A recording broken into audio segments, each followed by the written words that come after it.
Dear students, greetings to all. In this module, we'll be basically continuing our chapter 1 of chemistry, chemical reactions and equations, and we'll try to carry out the balancing of chemical reactions and try to understand this concept of balancing through this video lecture.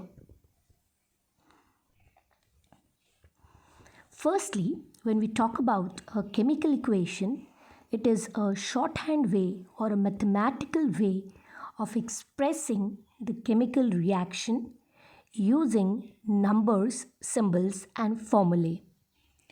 The chemical equation comprises of basically two major parts, that is, the reactants and the products. Reactants are the starting material, those substances that when undergo change, when they combine together so as to give rise to a new substance. The new substance which is formed as a result of combination of the reactants is referred to as the product. The coefficient refers to the number that is present before the symbol or the formulae, and the subscript which is present at the base is the number of atoms of the element which is found in a particular substance.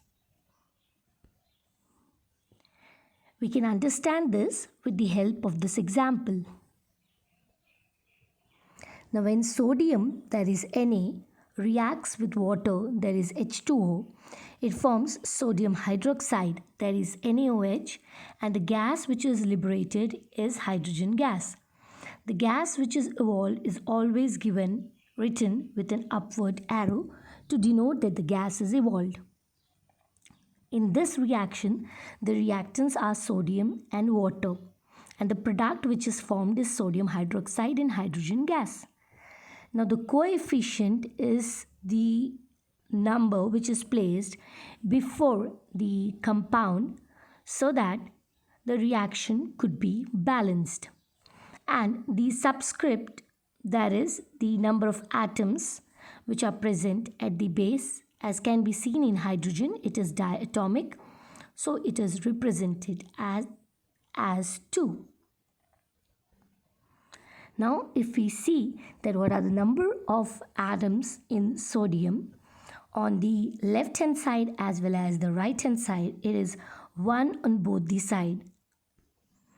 Talking about oxygen, on the left hand side it is 2, as we can see written it over here that it is 2. And when we talk about the oxygen which is present over here, it's just 1.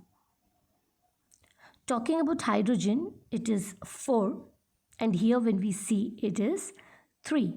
So we will try to understand this balancing of the chemical reactions by taking various examples.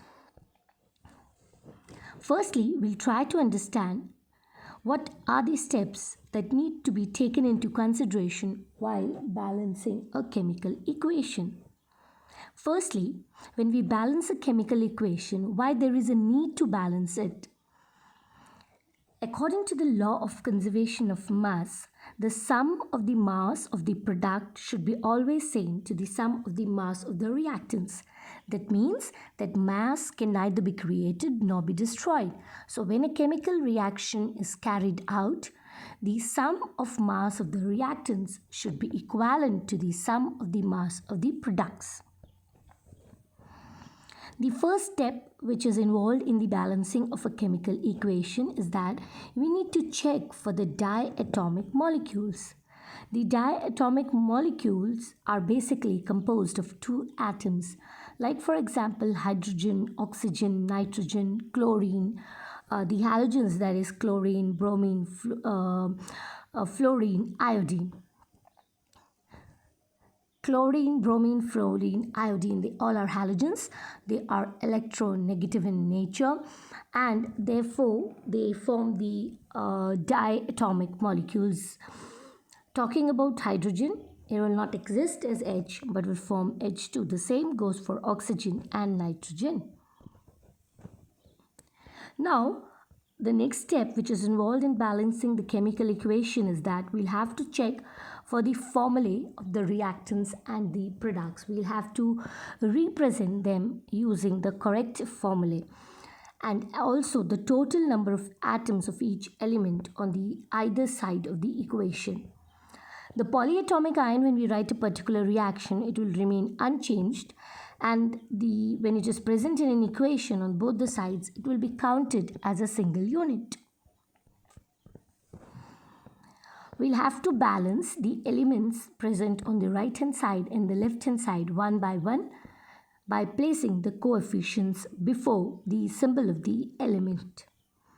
We should not try to balance the equation by changing the subscripts, because that will change the formula of the substance or the element.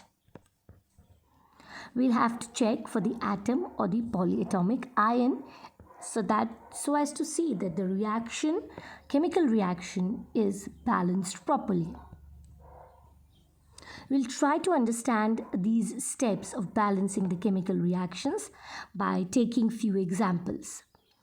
Now, if we have a container of hydrogen gas, there is H2 because it's a diatomic molecule, so it will be written as H2 and O2. This symbol, that is triangle, is given for heat. So in the presence of oxygen, it will form water and there will be release of energy. So the two gases, they react together to form water, and there is energy which is released in the particular reaction. Now if we see on the right hand side and the left hand side, so this is the LHS, that's the left hand side, this is the right hand side. If we see the elements which are present, there are two elements on either side. One is hydrogen and the other one is oxygen.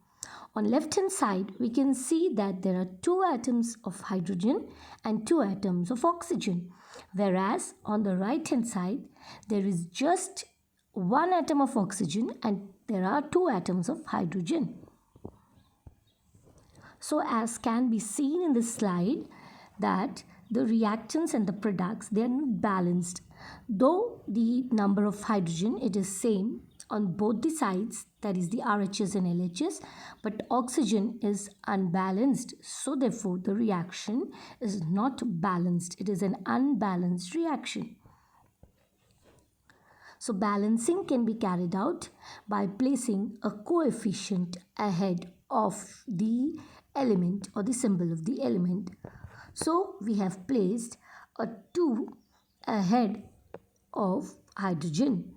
So when we'll write it as 2H2 plus O2, it will give water, that is 2H2O.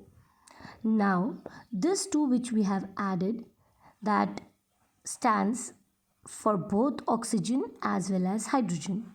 So if we try to calculate the number of hydrogen, that is 2 into 2, so it comes out to be 4.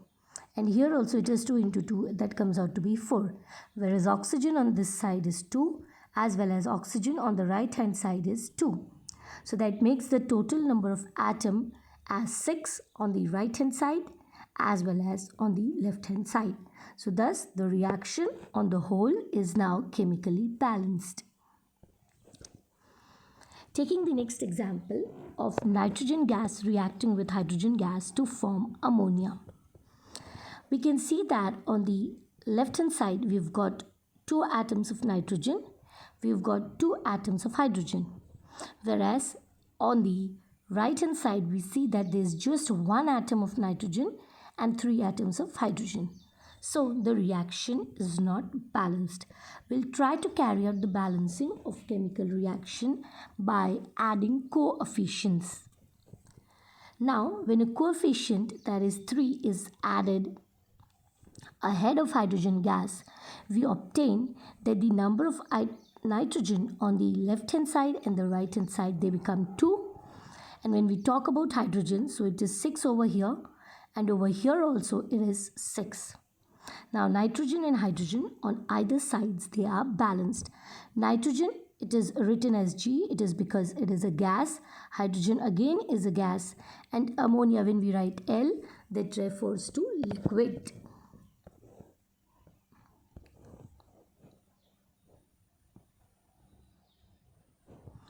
Now, when we talk about the zinc metal that reacts with hydrochloric acid to form zinc chloride and hydrogen gas.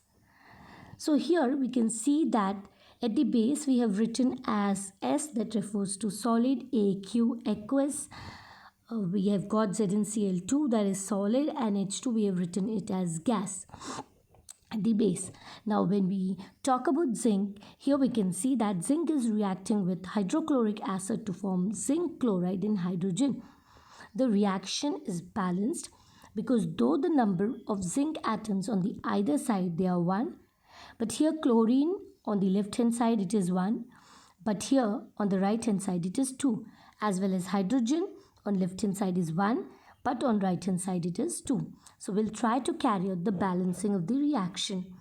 So as to balance the equation, we'll have to add a coefficient before HCl, which will bring about the balancing of both chlorine as well as hydrogen on the either side. So we can see that on the left hand side we've got 2 hydrogen moiety, on the right hand side as well.